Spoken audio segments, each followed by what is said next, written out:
پہلی کتاب اور وہ بھی لاجواب۔ کہتے ہیں سعدیہ راجپوت نے عشق آتش لکھ کر قلم توڑ دیا۔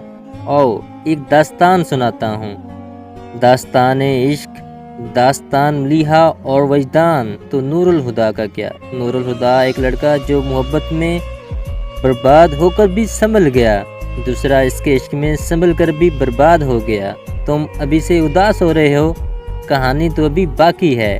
کچھ لوگ ہوتے ہیں جن کی ہر چیز اپنا لینے کو جی چاہتا ہے، یہاں تک کہ ان کی عادتیں بھی۔ جب سے آپ کو حفظ کیا ہے میں خود کو بھول گیا ہوں، مجھے وجدان سے عشق ہے۔